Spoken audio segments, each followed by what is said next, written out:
Здравейте! Да знаете, че ние сме в село Стойнотрън. Това се намира на 15 км от град Видин. И сега ще говорим за неща, които не трябва да правите с колело. На първо място, никога като качвате бордюри, не трябва просто да си блъскате каплата в бордюра.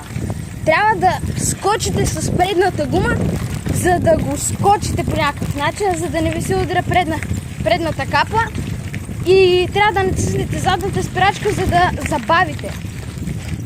А за останалите... Да, те знаят това. Може и да не го знаят някой, може да са начинаещи. Така. И какво да кажа, винаги се затягайте предната спирачка, защото тя според мен е най-важното нещо. Да. NTB Bikers Out.